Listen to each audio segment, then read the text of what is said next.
Hello, नमस्कार, good morning, सुप्रभात। मेरे शेर से न्यू एसके स्टडी पॉइंट परिवार में आप सभी को दिल खोल के स्वागत करते हैं और आशा करते हैं कि आप लोग स्वस्थ होंगे।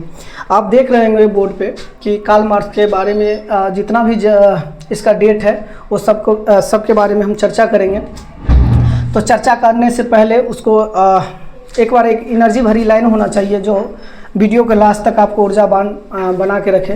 तो ना थके हैं पाँव अभी, ना ही हिम्मत हारी है, कि ना थके हैं पाँव अभी, ना ही हिम्मत हारी है, हौसला है ज़िंदगी में कुछ कर दिखाने का, इसलिए आज भी सफ़र जारी है। तो चलिए हम स्टार्ट करते हैं।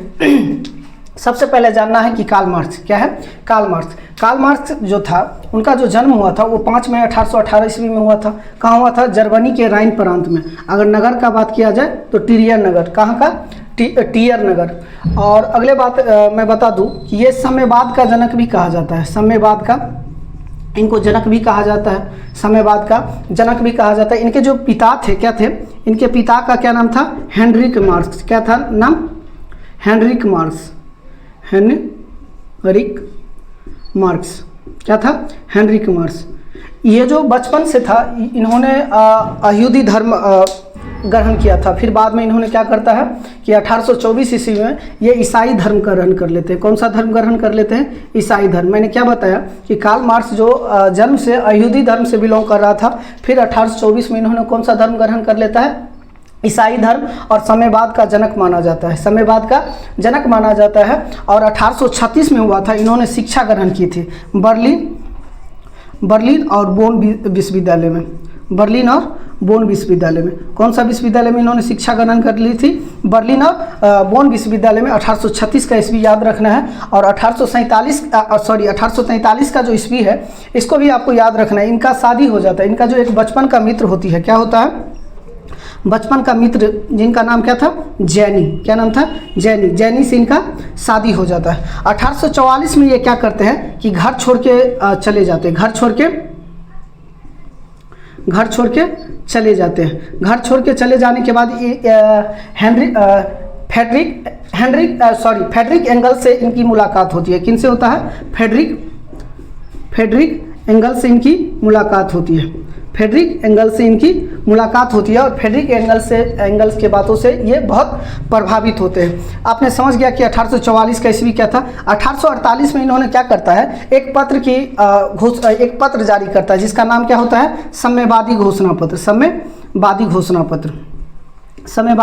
घोषणा पत्र, जिसका एक अंग्रेजी नाम है जिसे क्या बोला जाता है? Communist manifesto. कम्युनिस्ट मैनिफेस्टो, इसका अंग्रेजी नाम है मैनिफेस्टो। कार्ल मार्क्स का जो पत्र का नाम था वो क्या था? साम्यवादी घोषणा पत्र। और जिनका अंग्रेजी नाम क्या है? Communist manifesto. और बेटा याद रखना है कि 1867 का ईस्वी जो था, इन्होंने एक बुक लिखा था जिसका नाम था दास कैपिटल। क्या नाम था? Das Kapital. और याद रखना है दास कैपिटल को ही समाजवादी का जनक, समाजवादी का बाइबिल कहा जाता है। दास कैपिटल को क्या कहा जाता है? समाजवादी का बाइबिल कहा जाता है। बाइबिल इसीलिए कहा जाता है क्योंकि ये ईसाई धर्म ग्रहण कर लेते हैं 1824 में। और ईसाई धर्म की सबसे पवित्र जो ग्रंथ है उसको क्या बोला जाता है? बाइबिल। और 1883 ईस्वी का बात याद रखना है कि इनकी मृत्यु हो जाती है। क्या हो जाती है? मृत्यु हो जाती है। तो आपने क्या समझा कि इनकी मृत्यु लंदन में हो जाती है। कहाँ हो जाती है? लंदन में। आपने जितना भी डेट था आपने देखा कि कार्ल मार्क्स के बारे में कि इनका जो जन्म हुआ था 5 मई 1818 में हुआ था, जर्मनी राइन प्रांत टियर नगर में। उसके बाद 1824 में इन्होंने यहूदी धर्म से ईसाई धर्म ग्रहण कर लिया था। इसके पिता का नाम हेनरिक मार्क्स था। और इन्होंने 1836 में बोन और बर्लिन विश्वविद्यालय में शिक्षा ग्रहण करते हैं। 1843 में ये अपने बचपन के मित्र जेनी से शादी कर लेते हैं, विवाह कर लेते हैं। उसके बाद 1844 की जो ईस्वी होती है, इन्होंने घर छोड़ के चला जाता है और इनकी मुलाकात फ्रेडरिक एंगल से होता है, जिनकी बातों से बहुत प्रभावित होता है। और कभी कभी लिखा जाता है कि दास कैपिटल जो लिखा गया था उसमें फ्रेडरिक एंगल्स का भी अहम भूमिका थी। उसके बाद क्या होता है कि 1867 में इन्होंने दास कैपिटल को लिखता है। 1867 में दास कैपिटल, और समाजवादी में इसे बाइबिल कहा जाता है। और 1883 में इनका मृत्यु हो जाता है लंदन में। और कहा जाता है साम्यवाद का भी जनक इनको माना जाता है। और एक बात और याद रखना है कि ये जो समाजवाद है, ये कार्ल मार्क्स के हिसाब से ये समाजवाद 2 भागों में बांटा गया था। कितना भाग में बांटा गया था? 2 भाग में। पहला तो जन्म से पहले का, जन्म से पहले का, यानी जन्म कब हुआ था 1818 ईस्वी में, तो जन्म से पहले का। दूसरा क्या है, जन्म के बाद। तो जन्म से जो पहले था उसको यूटोपियन कहा जाता है, यूटोपियन कहा जाता था। क्या कहा जाता था, जो जन्म से पहले समाजवादी था उसको यूटोपियन कहा जाता था या स्वप्नदर्शी कहा जाता था। क्या कहा जाता था, स्वप्नदर्शी कहा जाता था। और जो जन्म के बाद होता था उसको वैज्ञानिकवाद बोला जाता था। क्या बोला जाता था, वैज्ञानिक, समाजवादी वैज्ञानिकवाद,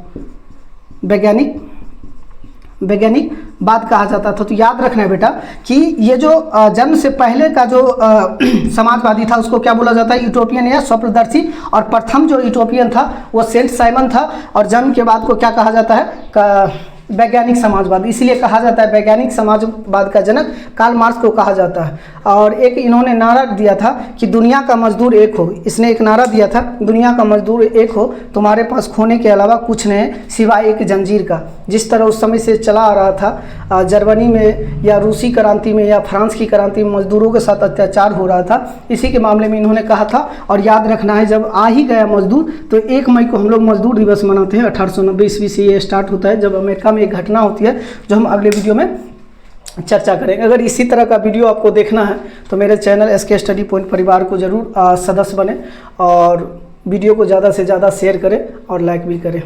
ऑल द बेस्ट। मिलते हैं नेक्स्ट वीडियो में। आप लोग कमेंट बॉक्स में बताएंगे कि अगले वीडियो किस टॉपिक पे बनाया जाए। All the best.